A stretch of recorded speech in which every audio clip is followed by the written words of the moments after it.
नमस्कार दोस्तों, आइए जानते हैं महाराष्ट्र की बड़ी खबरें। आज की पहली खबर है कि अजित पवार ने बीजेपी से अलायंस का किया बचाव। राष्ट्रवादी कांग्रेस पार्टी एनसीपी ने मंगलवार को अपना 26वां स्थापना दिवस मनाया। पूरे दिन यह जश्न एकता की बजाय दो समानांतर समारोहों में बंटा रहा। पुणे में अजित पवार और सुप्रिया सुले के नेतृत्व में एनसीपी के दोनों गुटों ने अलग अलग कार्यक्रम आयोजित किए। इस बीच राजनीतिक गलियारों में दोनों गुटों के बीच संभावित विलय की अटकलें भी जोर पकड़ने लगी हैं। महाराष्ट्र के उप मुख्यमंत्री अजित पवार ने साल 2023 में अपने चाचा शरद पवार के खिलाफ बगावत कर दी थी और 40 विधायकों के साथ पार्टी से अलग हो गए थे। बाद में वे महाराष्ट्र में सत्ताधारी राष्ट्रीय जनतांत्रिक गठबंधन एनडीए का हिस्सा बने। अजित ने पार्टी और चुनाव चिन्ह भी हासिल कर लिया। अब महाराष्ट्र की राजनीति में एनसीपी के दोनों गुट अपनी विचारधारा के साथ सक्रिय हैं। बॉम्बे हाईकोर्ट की कार्यवाही कहीं से भी देख सकेंगे लोग। बॉम्बे हाईकोर्ट ने मंगलवार को कहा कि न्यायिक कार्यवाहियों को ऑनलाइन उपलब्ध कराने की दिशा में उल्लेखनीय प्रगति हुई है और जल्द ही कम से कम 5 अदालतों की कार्यवाही की लाइव स्ट्रीमिंग शुरू की जाएगी। मुख्य न्यायाधीश आलोक आराधे और न्यायमूर्ति संदीप मारने की पीठ ने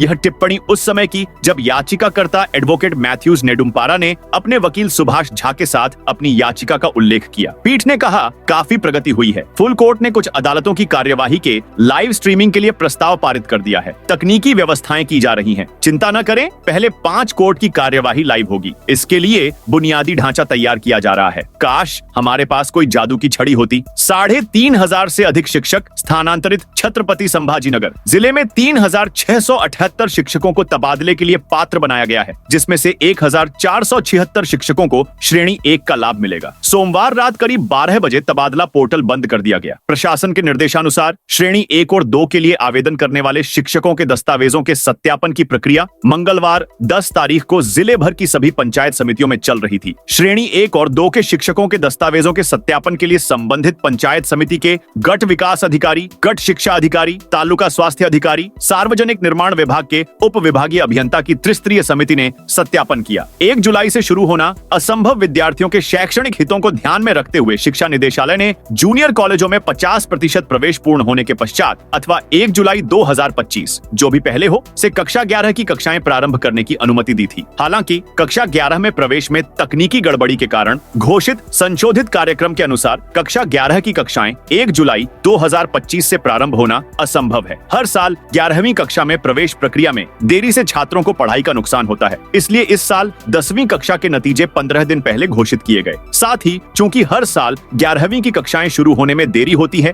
इसलिए शिक्षा निदेशालय ने छात्रों के हितों को ध्यान में रखते हुए इस साल 11 अगस्त से पहले 11वीं की कक्षाएं शुरू करने की अनुमति दी थी। हालांकि छात्रों के हित में ली गए ये दोनों फैसले ऑनलाइन प्रवेश प्रक्रिया में तकनीकी दिक्कतों के कारण बाधित हुए हैं। बीएमसी में इतने वार्ड पर होंगे चुनाव। महाराष्ट्र में स्थानीय नगर निकाय के चुनावों की तैयारियां तेज हो गई हैं और प्रशासनिक स्तर पर प्रक्रिया शुरू कर दी गई है। इसी पृष्ठभूमि में राज्य सरकार ने महापालिकाओं, नगर परिषदों और नगर पंचायतों के लिए वार्ड प्रभाग रचना के आदेश जारी किए हैं। इन आदेशों में अ, ब और एक श्रेणी की महापालिकाओं की वार्ड रचना शामिल है। इसमें पुणे, नागपुर, ठाणे, नासिक, पिंपरी चिंचवड, नवी मुंबई, वसई विरार, छत्रपति संभाजीनगर और कल्याण डोंबिवली महानगर पालिकाओं का समावेश है। पहले मुंबई में 227 प्रभाग थे। महाविकास आघाड़ी सरकार के दौरान इन्हें बढ़ाकर 236 किया गया था। महायुति सरकार के सत्ता में आने के बाद इसे फिर से 227 किया गया। इस पर सुप्रीम कोर्ट में याचिका दाखिल की गई थी, लेकिन वह खारिज हो गई। इसलिए अब मुंबई में 227 प्रभाग ही रहेंगे। महाराष्ट्र में कोरोना का कहर। महाराष्ट्र में कोरोना संक्रमण के मामलों में दिन ब दिन बढ़ोतरी हो रही है। मंगलवार 10 जून को 79 नए कोरोना मरीज मिले हैं। इसके साथ ही राज्य में कोरोना संक्रमितों की संख्या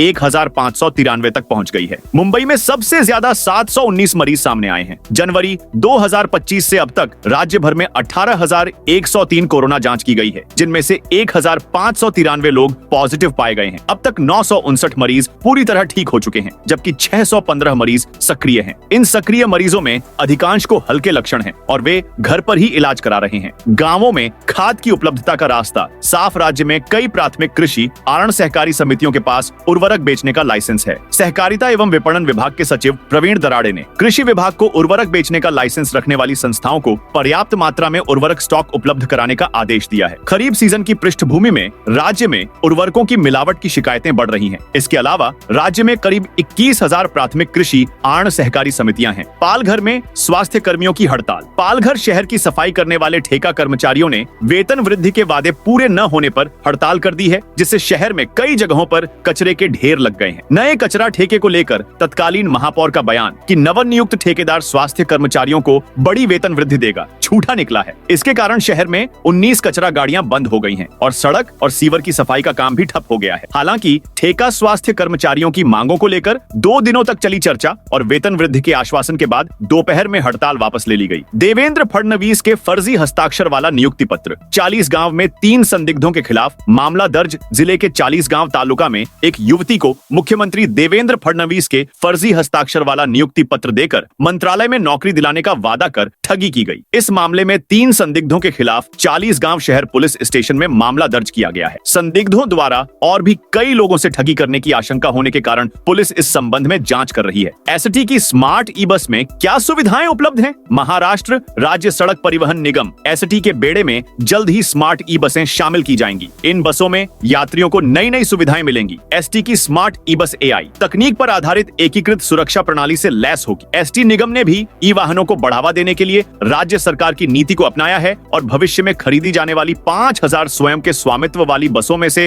हर साल इन ई बसों की कम से कम 1000 बसें खरीदने का फैसला किया है। स्थानीय निकाय चुनावों को लेकर मुख्यमंत्री देवेंद्र फडणवीस का अहम आगामी स्थानीय निकाय चुनाव महायुति के साथ मिलकर लड़े जाएंगे। इस पर अंतिम निर्णय प्रदेश अध्यक्ष, कार्यकारी अध्यक्ष और भाजपा की चुनाव समिति द्वारा लिया जाएगा। ऐसा मुख्यमंत्री देवेंद्र फडणवीस ने बुधवार को अकोला में स्पष्ट किया। मुख्यमंत्री अकोला में जिले में 2500 करोड़ रुपए के विकास कार्यों के शिलान्यास, लोकार्पण और विकास संवाद बैठक के अवसर पर आए थे। इस अवसर पर उन्होंने मीडिया से बातचीत की। अकोला में सिंचाई, बिजली उत्पादन, सड़क, महिला एवं बाल विकास, रंगमंच आदि सभी प्रकार के विकास कार्यों का शिलान्यास किया गया। देवेंद्र फडणवीस ने कहा कि सभी जनप्रतिनिधियों के प्रयासों से जिले के विकास के लिए बड़ी मात्रा में निधि उपलब्ध कराई गई है। तो दोस्तों, ये थी आज महाराष्ट्र की बड़ी खबरें। आप इस वीडियो को कौन से जिले से देख रहे हैं, उस जिले का नाम जरूर बताइए।